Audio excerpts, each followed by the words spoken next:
Welcome to the RCC podcast by Richard's Commerce Classes. Let's understand the concept of elasticity of demand. Elasticity of demand refers to the degree of responsiveness of quantity demanded to a change in its price or any other factor. In other words, it is the ratio of percentage change in quantity demanded of a commodity to a percentage change in price. There are three types of elasticity of demand. 1. Income elasticity. It refers to the degree of responsiveness of a change in quantity demanded to a change in the income only. Other factors including price remain unchanged. It is expressed as percentage change in demand divided by percentage change in income.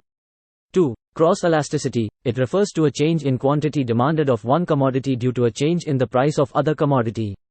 It is expressed as percentage change in demand of A divided by percentage change in price of B.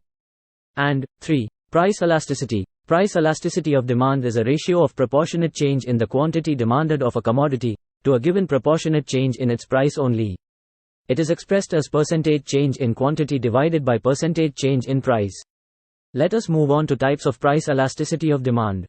1. Perfectly elastic demand. When a slight or zero change in the price brings about an infinite change in the quantity demanded of that commodity, it is called perfectly elastic demand.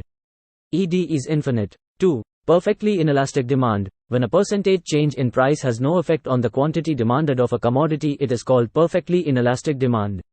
ED is equal to 0. 3. Unitary elastic demand. When a percentage change in price leads to a proportionate change in quantity demanded, then demand is said to be unitary elastic. ED is equal to 1. 4. Relatively elastic demand. When a percentage change in price leads to more than proportionate change in quantity demanded, the demand is said to be relatively elastic. ED is greater than 1. And 5. Relatively inelastic demand. When a percentage change in price leads to less than proportionate change in the quantity demanded, demand is said to be relatively inelastic. ED is less than 1. What are the methods of measuring price elasticity of demand? 1. Ratio or percentage method. According to this method, elasticity of demand is measured by dividing the percentage change in demand by the percentage change in price. Percentage method is also known as arithmetic method. 2. Total expenditure method. In this method, total amount of expenditure before and after the price change is compared. Total expenditure is equal to price multiplied by quantity demanded. And 3. Point method or geometric method. At any point on the demand curve, elasticity of demand is measured with the help of the following formula. Point elasticity of demand is equal to lower segment of demand curve below a given point divided by upper segment of demand curve above a given point. Next up, factors influencing the elasticity of demand.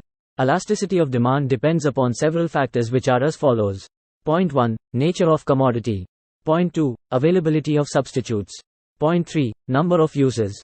Point 4. Habits. Point 5. Durability. Point 6. Complementary goods.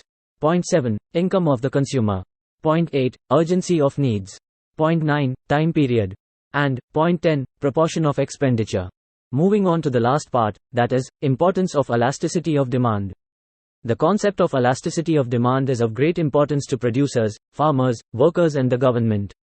Significance of the concept becomes clear from the following applications. 1. Importance to a producer. If the demand for a product is relatively inelastic, he will fix up a higher price and vice versa. 2. Importance to government. Those commodities whose demand is relatively inelastic will be taxed more because it will not affect their demand much and vice versa. 3. Important in factor pricing. The factor of production for which demand is relatively inelastic can command a higher price as compared to those having elastic demand. 4. Importance in foreign trade. The countries exporting commodities for which demand is relatively inelastic can raise their prices. And last, 5. Public utilities. Public utilities like railways have inelastic demand. Government can subsidize them to avoid exploit.